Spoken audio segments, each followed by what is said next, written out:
very dry period at the end of the 19th century. This is a graph that has been prepared by my colleague George Tseliudis. He used the GIS model to create a time series for Cyprus and Greece. But believe me, the situation it is not different if one looks at the Mediterranean in Sicily, for example, or in Spain. You get similar results. You get a warming of a few degrees in the coming 100 years, which we all know, and you get a drying of the region. Some people have been frightened, particularly what you have shown, sir, before on Cyprus. They have imported, and they keep on importing water from Greece. This is one IPC result that shows that temperature is increasing by a few degrees and precipitation is decreasing significantly in the Mediterranean region. More important is that hot days and heat waves present another hazard that can act in synergy with other events. For example, we had the heat wave in Europe of August 2003. There were totally 40,000 deaths. And this heat wave was created by meteorology. You can see the weather patterns creating extreme heat in Europe. And you can see the number of deaths that were recorded in Paris, Torino, and Barcelona as time is proceeding. And there is a very high correlation between, as you see, the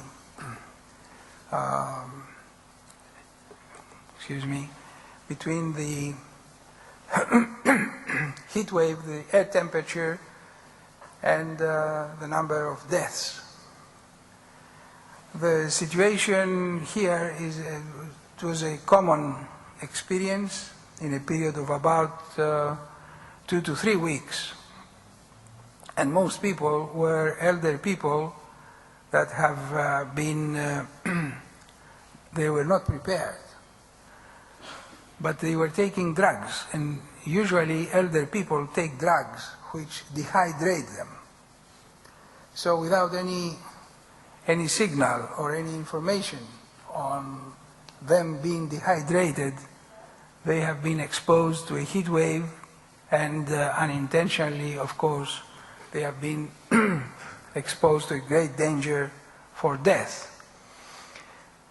That heat wave is shown with an asterisk here, and this is from a model that has been prepared by the University of East Anglia, colleagues from there, and they have shown in a paper 2 years ago that that heat wave would be a cooling situation, would be a cool event compared to the year 2060 or beyond, because the temperature anomalies are expected to exceed about 6 degrees from now, the extreme, and the 2003 event was about 3 degrees above normal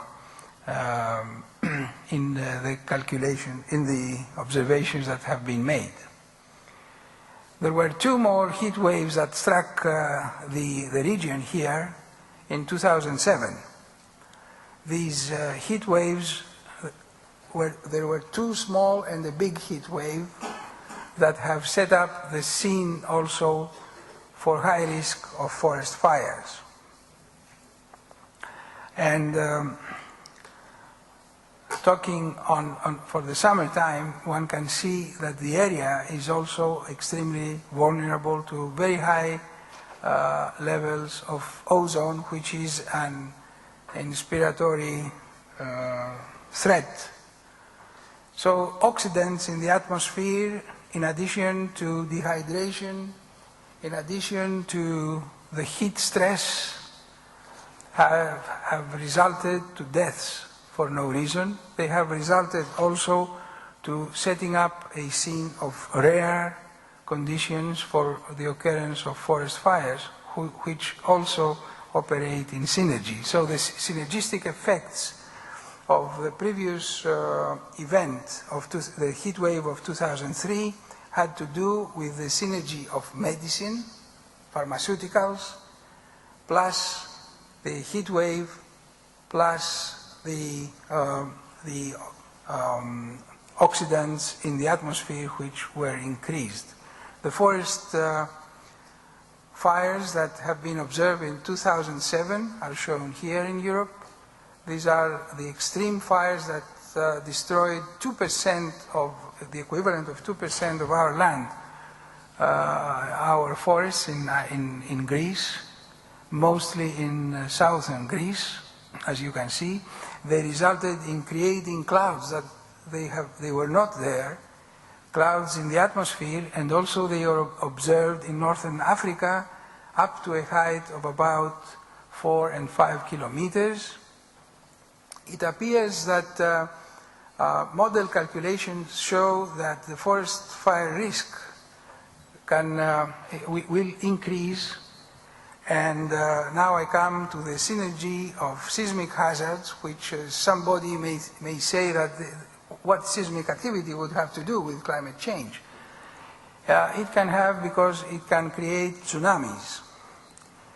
The large the large earthquake that struck Western Crete in 365 AD has created that tsunami which we simulated with Professor Ambrasis from the Academy of Athens. That tsunami event, stroke, you can see now it reaches Cartagena, and as time goes by, because it moves very fast, it reached Alexandria. It has destroyed both Cartagena and Alexandria. There are descriptions for that. This event, the summary for this event and the destruction of the port of Alexandria at that time, 365 AD, was shown there. There is evidence of increase in sea level, in mean sea level, and the height of mean sea level is going up by, on the average, 1 to 2 millimeters per year in the Mediterranean. Part of it comes from the relaxation after the ice age, the last ice age, but part of it also is caused by, it depends on the area. If it's a seismically active area, it changes differently, more rapidly and unpredictably, but it is not if it's a non-active seismic area, you can get measurements, and we arrived at the conclusion that the Mediterranean mean sea level is rising at a rate of 1 to 2 millimeters per year. This is the map of Europe under the assumption of a multi-degree change in sea level pressure. So in the event that we have all these air temperatures and operating in synergy, for example, if you have extreme rain, or if you have extreme drought, then it is followed by extreme rain, something that we have seen being more frequent in the past 30 or 40 years, then one is expecting that the whole system is being destabilized. And this is not just for the Mediterranean. I took the Mediterranean because it includes all possible hazards, natural and man-made. However, the outcome of the synergistic effect is unknown. Unfortunately, neither IPCC, not any other international activity, has focused on the result of what one would say a bad luck, that you could have at the same time a landslide following torrential rain and at the same time having a seismic activity that would add in the destabilization of the soil. In that case, we may end up in having similar disasters like the one we saw in Brazil. Thank you very much.